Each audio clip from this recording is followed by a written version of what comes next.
Apa kabar Harvest? Luar biasa, dahsyat, fantastis. Yes. Oke, silakan duduk teman-teman. Sorry kalau agak grogi saya gugup. Soalnya di depan orang-orang luar biasa semua ya. Kasih tos untuk kalian teman-teman. Di sini yang belum pernah tahu saya orang yang saya. Guys, karena saya bukan orang terkenal ya. Oke, sebenarnya saya 2017 kayaknya ya, pernah ngisi di sini. Nah, jadi teman-teman, sebelumnya saya mohon maaf ya teman-teman ya, karena Bu Devi ya, terima kasih Bu Devi undangannya ke sini untuk diizinkan sharing, Ko Kangho dan Ko Joni ya, serta teman-teman leader semua. Saya tuh diundang, habis itu sempat bikin materi, kok ya tadi saya cek ya teman-teman ya, korup, waduh. Jadi mau nggak mau saya cepet-cepetan, jadi mohon maaf kalau materinya agak belepotan ya, tapi saya berusaha menyampaikan yang terbaik ya teman-teman ya. Nah, jadi sebelum kesini ini cuma beberapa slide. Background saya itu kalau teman-teman tadi lihat ya, papa saya itu kerja kayu teman-teman. Jadi kenapa ada peta Indonesia? Karena kerja kayu itu pindah-pindah ya. Saya lahir di Banjarmasin. Setelah lahir, ini cerita mama saya tentunya ya. Nah, papa saya itu kerja di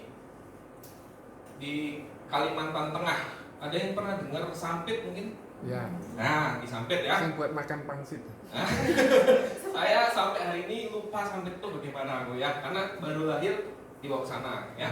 Setelah itu pindah lagi ke Sulawesi, Makassar, Toraja, Palopo, Mamuju, ada yang pernah dengar?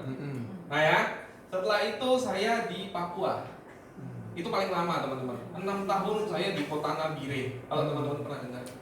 Ya, Nabire itu kalau di Papua itu di lehernya. Kalau kemarin Manokwari ya, yang ribut itu ya, itu di bagian jidat. Kalau Nabire itu di lehernya gitu ya.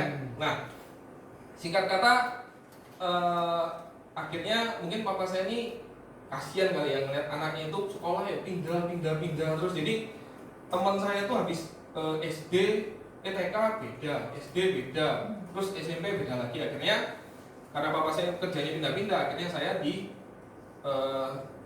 mulai SMP kelas 2 saya dipindahkan ke Surabaya.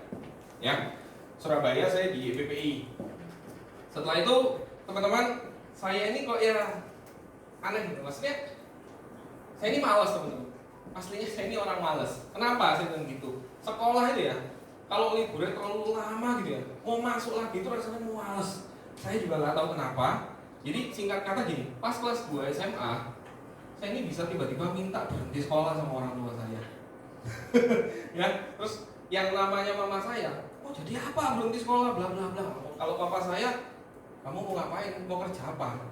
Iya kan? Nah, saya dengan gampangnya menjawab gini, saya mau ikut papa aja deh, belajar kerja kayu, saya bilang gitu. Kenapa? Bosan pak di sekolah, lebih baik cari duit. Saya ngomong seperti itu sama papa saya.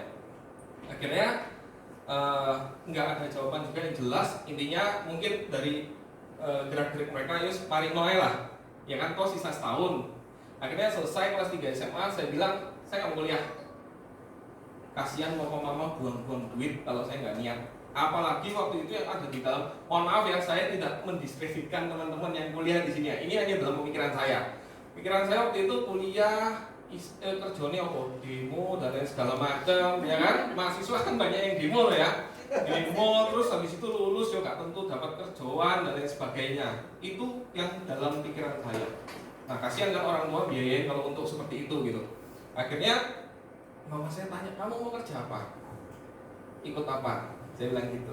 Nah, kebetulan waktu itu papa saya itu proyeknya di Sulawesi, ya, balik lagi ke Sulawesi. Ya, jadi sempat beberapa kali gitu Sulawesi lahannya ganti ke Papua, terus ke Maluku juga pernah. Terakhir ini malah di Ternate di Maluku Utara. Nah, waktu itu saya di Sulawesi, tepatnya di Tanah Toraja, teman-teman. Ya, di Tanah Toraja. Tidak ada pengalaman, tidak ada koneksi, ya, cuma bermodalkan kekuatan dari orang tua saja, papa saya. Nah, di situ saya belajar gini teman-teman. Sebenarnya nyari duit itu gampang, asal tahu caranya. Menghabiskan duit lebih gampang lagi. Kenapa saya berani bilang gitu? Teman-teman tahu, saya dulu kerja, ya saya nggak tahu ya ini kesalahan siapa ya, tapi intinya kita belajar dari kesalahan ya, dari pengalaman gitu. Papa saya cuma ngajarkan untuk kerja itu sekilas saja gitu ya. Jadi saya dikasih anak buah, lahan saya waktu itu lahan saya cuma disuruh survei doang, ditemenin ya, pertama ditemenin, gini caranya beli lahan dan lain sebagainya. Habis itu saya ini kerjanya cuma ngawasin doang, ngawasin, setelah lihat lahan, beli pohon gitu ya. Habis itu ngeliat anak buah kerja, ngawasin. Habis itu tagih uang ke pabrik. Setelah itu hitung, bayar karyawan yang kerja, sisanya keuntungan. Ya, sesimpel itu. Nah, waktu itu tahun 2002 ya, saya habis SMA, sekitar 2002-2003, itu saya 1 bulan bisa dapat 15 sampai 20 juta sebulan. Gampang Pak ya? Waktu itu gede nggak uang segitu? Besar. Gede teman-teman, gede. Ya, wih, enak banget kerja seperti ini gitu ya. Makanya orang kerja kaya itu rata-rata apa? Kaya. Ya, orang kerja tambang lebih kaya lagi. Tapi kalau mau wayai apa? Jatuh, ya soro juga gitu. Ya, karena papa saya 2 kali ditipu orang sampai habis juga pernah gitu ya. Nah, singkat kata teman-teman, papa saya cuma pesan, kamu kalau sudah bisa menghasilkan uang sendiri, belajar mengelola dengan baik, nabung. Cuma pesan gitu kok. Gitu. Kalau mama saya ya sama aja, jangan boros-boros. Tapi namanya orang bisa menghasilkan uang sendiri waktu itu ya. Lihat gadget, wih merasa banyak duit, beli. Melihat waktu itu motor Satria, harga berapa sih? Oh beli, dan lain sebagainya. Jadi konsumtif sekali teman-teman, cenderung konsumtif karena dapat uangnya merasa apa? Gampang gitu kan? Belum ngerasain soronya kerja gitu, belum ngerasain waktu itu. Pas dapat gampangnya gitu ya. Nah singkat kata, yang namanya bisnis itu kan selalu naik turun ya. Kan nggak ada bisnis yang di atas terus ya.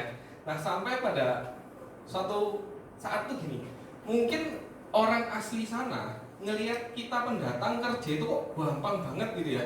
Mereka pelan-pelan mulai apa teman-teman? Menduplikasi cara kita.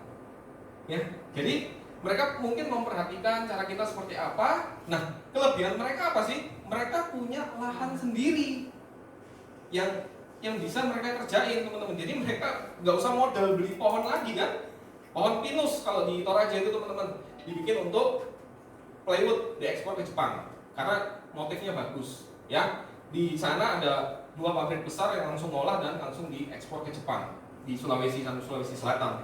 Nah, mereka mulai teman-teman, wih, mereka juga bisa nyuplai sendiri ke pabrik. Nah, dari situ mereka ngerasa, wih, ngapain gua jual lahan ke orang luar? Nah, ya kan? Akhirnya mulailah cari gara-gara. Cari gara-garanya gimana? Saya beli lahan, ya? Saya beli lahan itu cuma bermodalkan apa teman-teman? Kwitansi dan materai 6.000. Di sana nggak laku teman-teman. Kalah sama apa? Parang. Ya, adat ya. Jadi asik-asik itu nungguin karyawan kerja, ada yang datang bawa parang. Siapa yang suruh tebang di sini? Karyawan digituin. Nah, saya kaget. Loh Pak, ini kan lahannya sudah saya beli, sudah berapa ratus pohon ini saya beli. Kata siapa? Saya bilang Pak ini. Wah, bohong, kamu dibohongi dia, ini punya saya. Mana buktinya kamu beli? Ya, mau nggak mau kan ambil lagi kwitansi dan lain sebagainya yang saya simpan itu. Ini bohong ini. Waduh, mati saya bilang, ini di daerah orang, hal kayak gini aja nggak laku saya bilang. Dengan cara-cara seperti itu teman-teman, akhirnya kita ini kalah karena kita pendatang kan. Nah, dapat duit dihabisin semua, tiba-tiba yang namanya bisnis mulai seperti itu. Nah ternyata papa saya juga kena teman-teman. Papa saya kan lahan tapi yang lebih gede juga kena. Ya, jadi singkat kata kita cuma sempat 2 tahun di sana. 2 tahun ya disingkirkan lah oleh orang-orang asli sana, ya dalam tanda kutip ya. Akhirnya waduh, di situ saya mulai merasa, ternyata bisnis itu kejam juga ya. Nah, ya kan? Akhirnya nggak ada duit, saya balik ke, saya asli Banjarmasin ya, lahir di Banjarmasin ya. Saya dititipkan ke saudara mama saya di Banjarmasin. Jadi dititipkan dalam arti gini, karena ijazah cuma SMA, mau cari kerjaan di mana, akhirnya saudara saya kan punya toko. Akhirnya mama saya minta tolong, saya kerja di tokonya, toko handphone. Nah, saya sempat kerja di toko handphone juga teman-teman ya. Di toko handphone selama berapa tahun? Kurang lebih 3-4 tahun di Banjarmasin.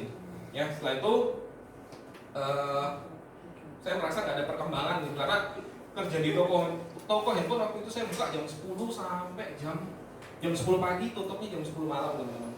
Ya, jadi boring banget gitu. Ya, itu zaman-zaman di Banjarmasin itu batu bara masih kenceng-kencengnya. Terus kalau ada handphone Nokia komunikator itu, nah itu zaman-zaman saya kerja handphone. Nah, setelah itu saya merasa nggak ada perkembangan, ya gitu-gitu aja lah, bosen gitu. Dan saya juga mikir, ini kalau kerja di sini terus lama-lama mau jadi apa gitu. Masa handphone akan terus seperti ini kan gitu, masa kerja ikut orang terus. Nah, seperti itu ya. Setelah itu kebetulan om saya itu punya perusahaan distributor mesin las di Surabaya. Nah, papa saya dekat sama om saya ini, ditanyain lah, kamu nerima karyawan nggak? Nah, seperti itu. Akhirnya om saya ini tanya, kenapa? Boleh nggak anak saya ikut belajar di sana lah, seperti itu. Nah, akhirnya dia bilang, ya udah masukin aja. Nah, kebetulan waktu itu teman-teman, itu papa saya waktu saya kerja handphone kan, papa saya mulai ngerintis lagi kerja tuh ya, itu di Maluku.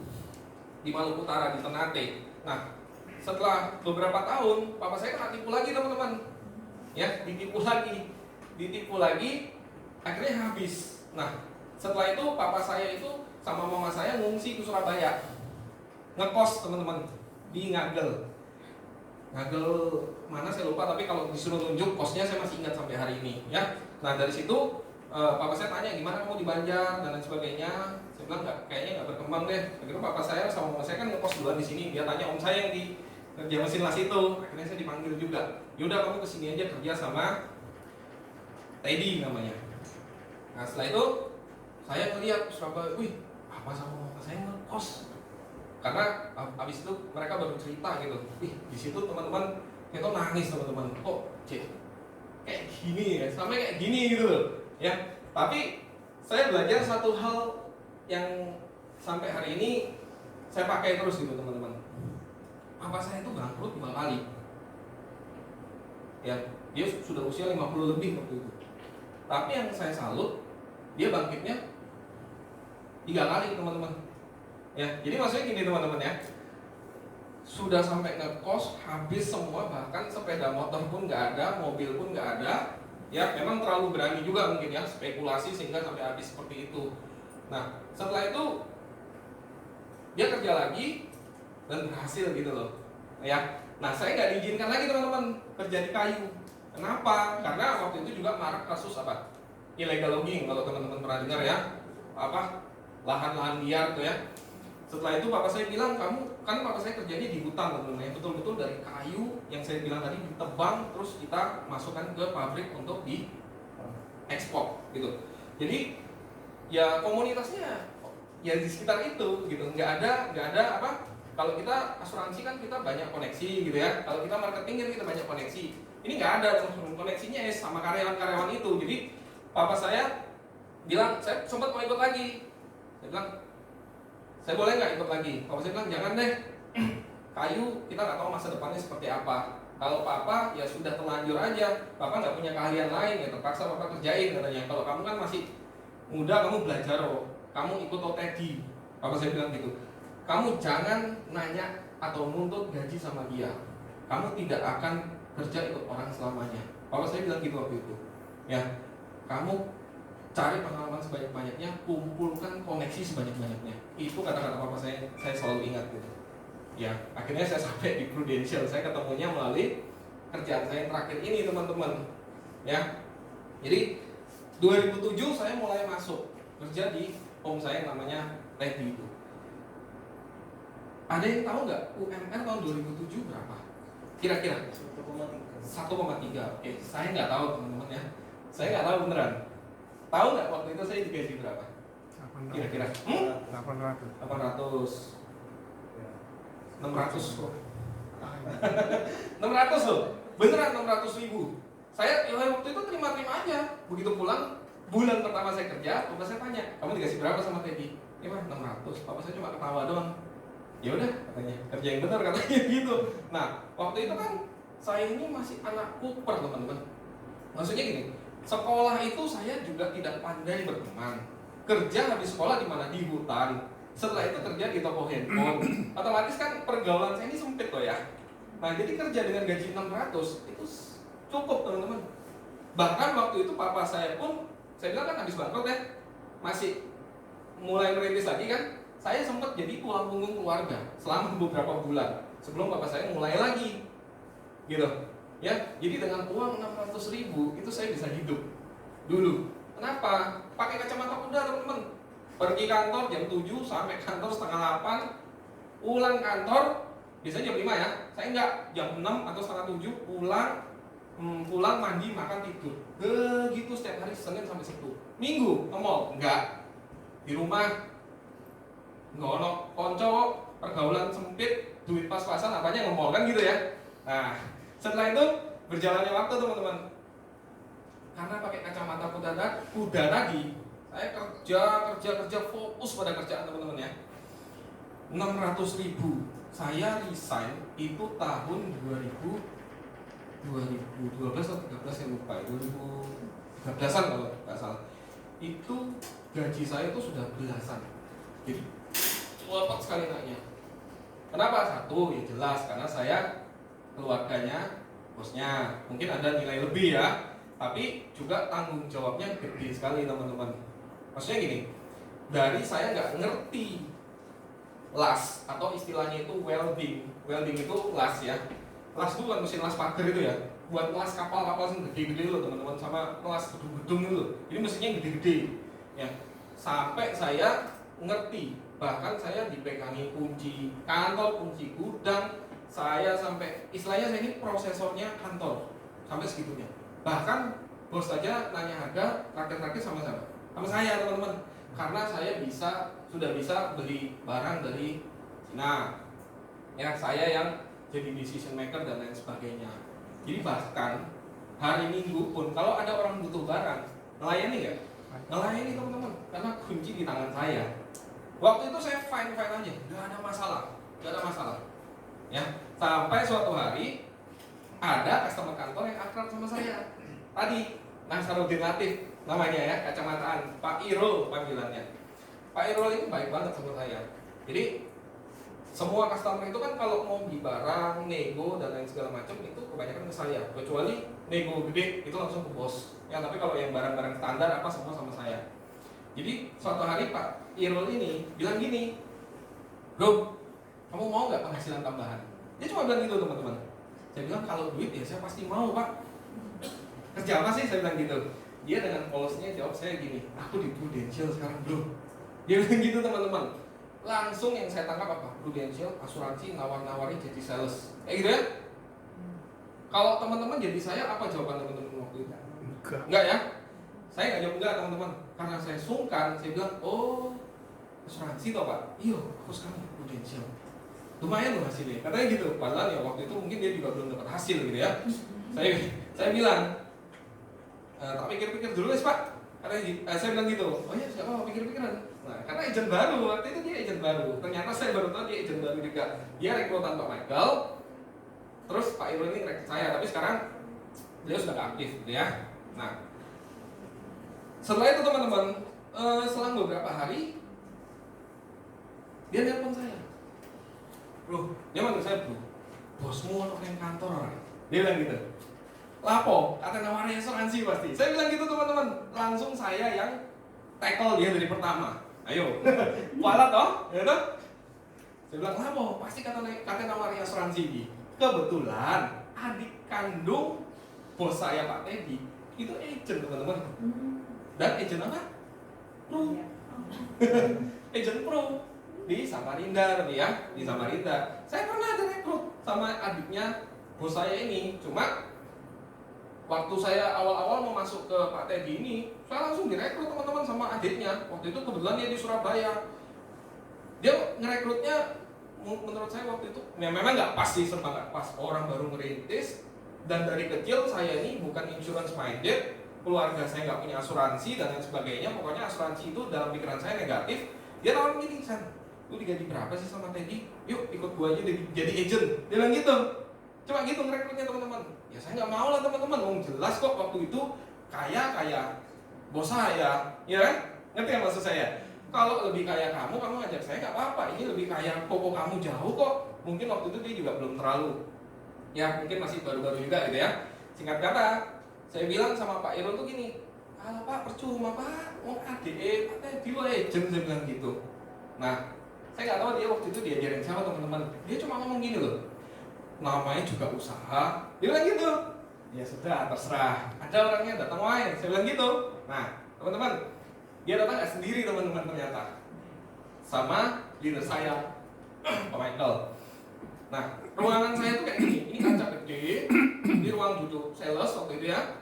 Ini ruang tamu di sana. Jadi kalau ada siapapun tamu datang, saya pasti kelihatan. Dia datang, gini-gini, oh di gue ini saya bilang gitu ya. Setelah itu saya teleponkan bos saya. Saya kan lihat bos saya turun, nggak sampai 15 menit, bos saya naik lagi. Ya, akhirnya saya diginiin, ini, naik gitu.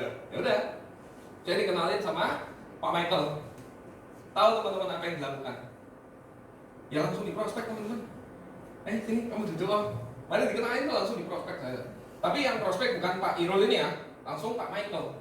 Nah, waktu itu teman-teman, ya teman-teman gini ya, kalau seorang agent, apalagi jam terbangnya sudah tinggi, ya seperti teman-teman leader di sini, kalau prospek orang kan beda loh gayanya ya, bahasa tubuhnya bagus, intonasinya bagus, sehingga waktu itu saya ini seperti orang dibius, tapi saya itu sadar teman-teman, beneran, saya ini dicekoki orang tua saya bahwa asuransi ini dungakno orang mati, klaimnya susah, bla bla bla. Pokoknya semua yang negatif itu saya sudah dicekokin sama papa mama saya.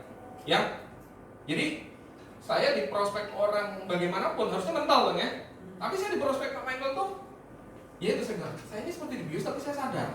Simpel kok waktu itu yang saya tangkap. Iya benar juga ya.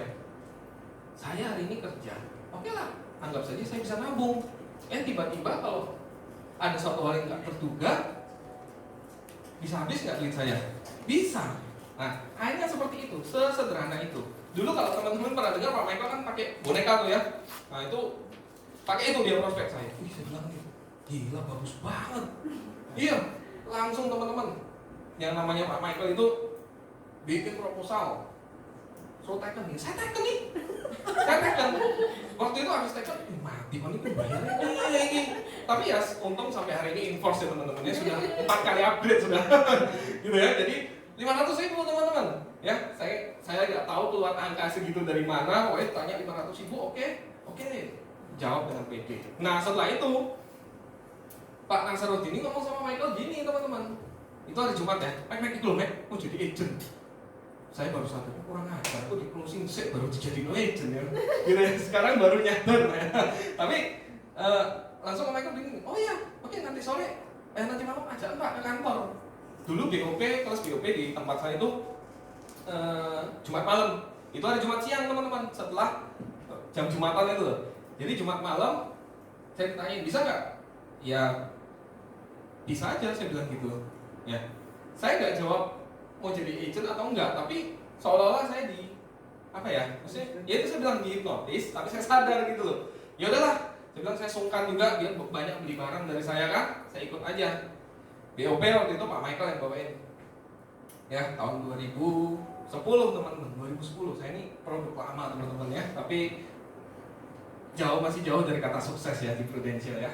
Nah, saya duduk paling ujung sana, paling ujung. Pak Michael tuh ngomong panjang lebar itu ya, saya tuh nggak ngerti, nggak menyimak lebih tepatnya, ya, nggak menyimak. Dulu zaman kalau nggak salah saya ingat zaman BlackBerry mungkin ya, zaman BB ya.